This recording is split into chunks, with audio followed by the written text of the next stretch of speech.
No me importa si a vos te gusta o no te gusta. Soy geminiana, con ascendente en Leo, querido. Bueno. Es fuerte la carga astral. No, voy a comentar un artículo de Genevieve Clastres, que es una estudiosa sobre diversos temas de ciencias sociales, que escribió un artículo para Le Monde Diplomatique el año pasado que se llama Mirar no es ver, haciendo un poco de referencia y de acopio de información sobre un tema que es bastante nuevo y una cruza rara que se está dando y cada vez con más fuerza entre los lugares de la memoria, los sitios instituidos ya sea como monumentos o como museos, y la actividad turística.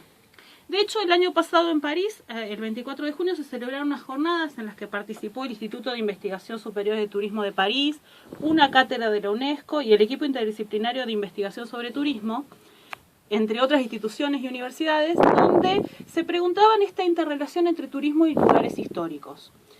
Lugares precisamente de la memoria. En primer lugar, hay toda una discusión en las ciencias sociales, y recordemos que el turismo no entra en las ciencias sociales y no es esto que pensamos nosotros que te venden el Caribe y nada más, sino que la actividad turística es mucho más profunda y vasta, ¿no? Hay toda una discusión de si sirve o no instaurar un lugar como museo de la memoria o como monumento a la memoria. Varias tragedias del siglo XX están enclavadas en un lugar geográfico, ya sea por haber sido el lugar donde ocurrió, transformado en museo, o por haberse puesto un monumento en nombre de eso. Y estos sitios que empezaron a ser como una especie de lugar simbólico que servía para las víctimas que no habían muerto, por supuesto, o para sus descendientes y familiares como lugar de reunión, de determinada... es muy difícil poder decir esto, lo inacible y lo inalcanzable de determinadas tragedias, poder enclavarlas en un lugar, ¿no? Pero sin embargo esa es una de las funciones que tienen, ¿no? Esto de el ser humano, creo que desde el principio de los tiempos necesita un símbolo físico. A veces, de hecho, por algo tenemos cementerios, ¿no? Por eso hay hasta la persona más anónima tiene una lápida. Bueno, ya sé que hay mucha gente que no estoy generalizando, pero en líneas generales sí. O eso es a lo que tiende nuestra cultura. De hecho, si vemos, no sé, las pirámides egipcias eran las tumbas de los faraones. Entonces, hay una cuestión entre el hombre y lo que quede después de la muerte y lo que quede después de la tragedia. Es un fenómeno del siglo XX que estos lugares de fines del siglo XX se hayan empezado a constituir como museos, y un fenómeno mucho más antiguo a ser monumentos a batallas, a figuras históricas, etc. Pero de batallas a figuras históricas, a momentos trágicos de la historia, hay como un pequeño caminito que se ha ido recorriendo hacia fines del siglo XX. Y esto se cruza con otra cosa. Los países mandan, después de que se estableció la UNESCO, hay un certificado que da la UNESCO que es de valor universal excepcional a determinados sitios, ya sean naturales, declarado Patrimonio Histórico de la UNESCO, declarado Valor Universal Excepcional, tanto culturales como naturales. Vieron que en algún momento se intentó que entraran, creo que entraron las cataratas del Iguazú, o tal cosa es Patrimonio de la Humanidad, y la UNESCO empezó a ser como un sello de calidad de determinados lugares históricos y determinados lugares también naturales, bellezas naturales internacionales. Obviamente con la universalización de esto y con la globalización, parece que la UNESCO ha pasado a ser como el que te pone el tic de que este lugar es valioso.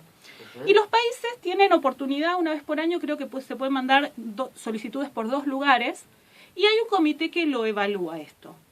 Últimamente, es un fenómeno de los últimos 20 años, 10 años con fuerza, los países han empezado a mandar, como para ser establecidos como lugares históricos, patrimonio excepcional, etcétera, lugares que tienen que ver con la memoria, sitios de la memoria. Y del 78 al 99, nada más, la UNESCO estableció sitios como la isla de Gorea, que es un lugar que fue muy famoso por el tráfico de esclavos, bueno, Auschwitz, el Museo de la Memoria por el Holocausto, el Monumento de la Paz de Hiroshima después de la bomba, y hay una prisión donde iban muchas víctimas del apartheid en África, que también está declarado como sitio de interés.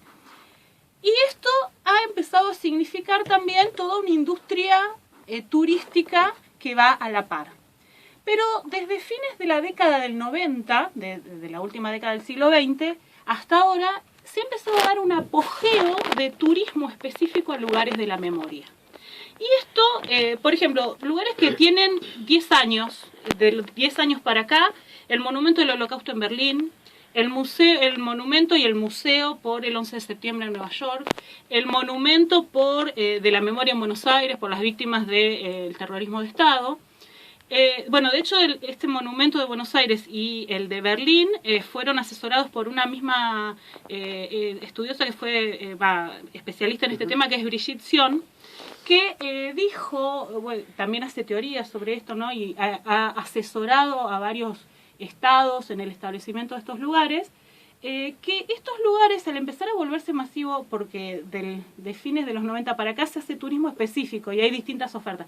Estos lugares que estoy nombrando ya nacieron teniendo el turismo como cruzado, por supuesto los anteriores. No existía este fenómeno tan puntual. Ya salen del cascarón sabiendo que hay un público que no va a ser las víctimas de esa tragedia que rememoran, que no van a ser sus familiares, que no siempre está promovido por organismos relacionados directamente con ellos y que van a tener todo un público. Esta existencia y esta conciencia de la existencia de este otro público cambia las condiciones de los contenidos, de las formas que adquieren estos lugares, sobre todo los museos, los recorridos, que empiezan a tener más lenguajes, presentaciones más didácticas. Nuevas herramientas entran en juego, ¿no? Exactamente, nuevas herramientas para que esto sea más amigable a estas otras personas que no tienen nada que ver con la tragedia en sí, sino que van a ver. Lo que pasa es que esto abre una serie de interrogantes y una serie de problemas éticos. En primer lugar, hablábamos de las verdaderas víctimas o de sus familiares que podían utilizar estos lugares como un lugar de memoria, de recuerdo, de duelo.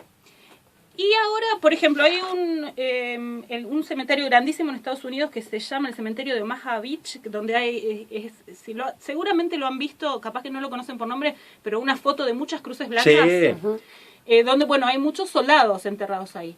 Ese lugar recibe 1,5 millones de visitas anuales. Entonces, ya es imposible distinguir quién está ahí como familiar de un soldado muerto y quién es un turista. Y acá empiezan a cruzarse un montón de cuestiones, algunas sutiles y otras no tanto, que tienen que ver, por ejemplo, bueno, ¿cuál es la convivencia entre las verdaderas víctimas y el que va a mirar y no tiene nada que ver con eso?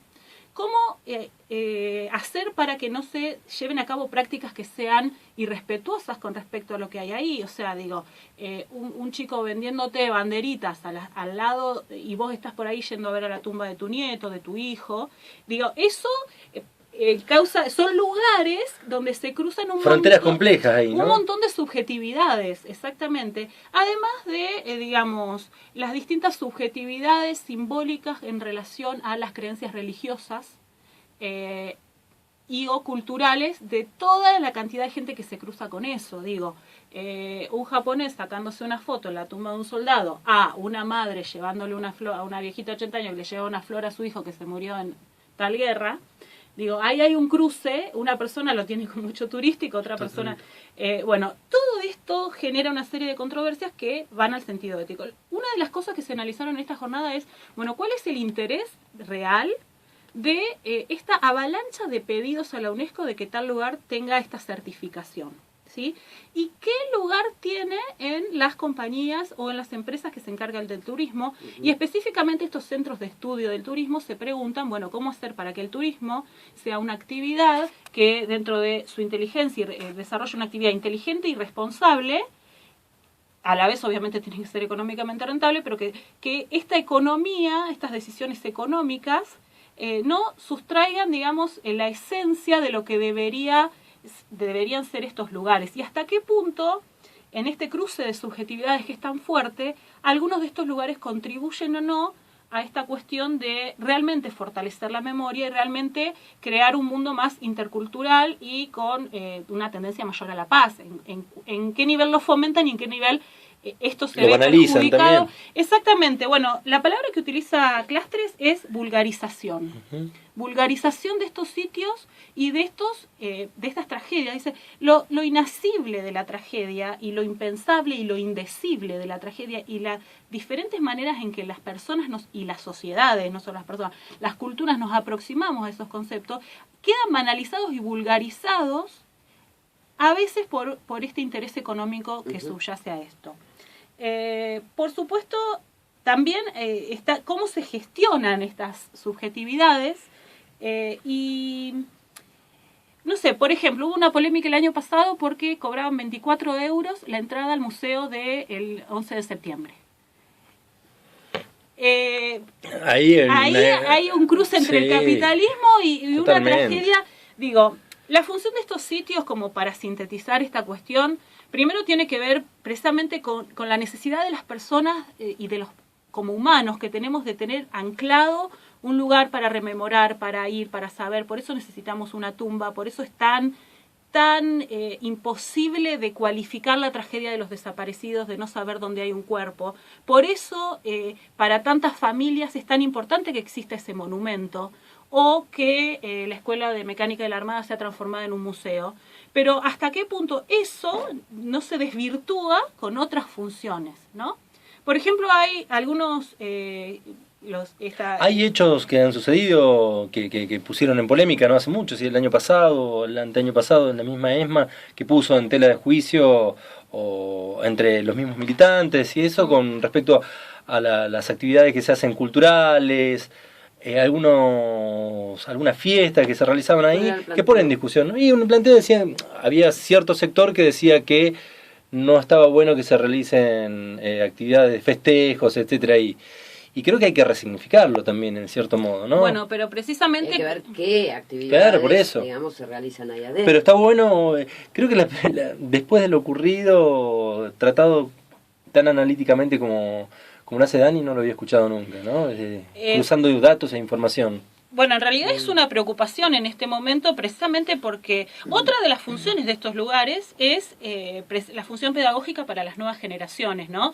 Y por algo se llaman lugares de la memoria y precisamente tiene que ver con que los pueblos no caigan en las mismas situaciones y con que haya un registro de la historia en el sentido de poder honrar nuestro pasado y aprender de eso algo que tenga una significación. Cuando esto se transforma en que te venden un pin de yo estuve en la ESMA, ahí empieza la tergiversación. Y también cuando se atraviesa...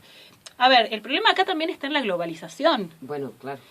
Cuando se atraviesan distintas culturas y distintos usos de un lugar que para algunos es sagrado y para algunos es nada. Fui a hacer una visita y me saqué una foto en un cementerio.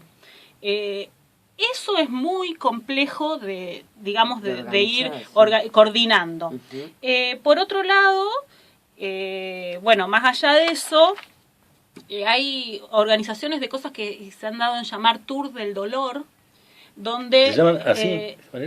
Algunos de estos estudiosos los denominan, bajo este concepto se ponen bajo la lupa determinados recorridos que hacen hincapié en el sufrimiento de las víctimas que estuvieron en este lugar y cómo murió y el pedazo de ropa que quedó y esto y lo otro, y a veces soslayando quién fue el victimario.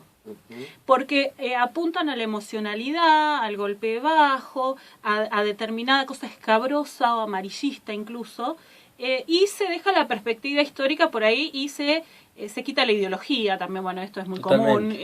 Y esto es, digamos, es una corriente muy, muy común del capitalismo, absorber determinadas cosas, masticarlas y sacarlas con otra significación que las banaliza, que las vulgariza y que en definitiva les hace perder el peso significativo que tienen, ¿sí? Bueno, hasta acá hemos llegado con esta apreciación de hoy. La verdad me pareció un tema, a mí me sorprendió mucho que ya estuvieran, primero que esto sea tema de estudio y que ya estén cruzadas tantas cuestiones y que se empiece a cuestionar también, bueno, ¿qué hay detrás qué hay detrás de estos pedidos de estos lugares históricos. Y si el turismo como actividad va a poder superar determinadas... Por ejemplo, en algunos proyectos señalaba la autora, que es muy interesante verlo, había palabras, entre comillas, como clientela cautiva, mercado con futuro, en determinados proyectos, que hacen cuestionar la validez ética de estos proyectos. ¿Sí? Porque si hablamos de clientela, si hablamos de mercado, estamos desvirtuando totalmente el sentido de un lugar que tiene otro peso. Claro, sí. Imagínate, la clientela de la Escuela de Mecánica de la Armada, hecha ya un museo, digamos, histórico de la memoria y no sé qué. ¿Cómo te imaginas? ¿Qué haces si te banalizan esa historia? ¿De cómo reaccionás? ¿De qué manera podés volver, digamos, si masivamente se hace eso? ¿Cómo volvés, digamos, a la esencia? Exacto. Brigitte Sion lo que decía es que muchas asociaciones o agrupaciones de víctimas, de descendientes de víctimas, han empezado... Y repito que es la especialista que trabajó con el Monumento de la Memoria de Buenos Aires y que trabajó con el Monumento al Holocausto en Berlín. Han empezado a reunirse en otros lugares, realizando prácticas más íntimas y en espacios que les resulten más significativos, cuando los lugares han empezado a ser invadidos por una corriente más mercantil y como quitándole esa esencia y esa primera, digamos... ese ser que tenían esos espacios para ellos.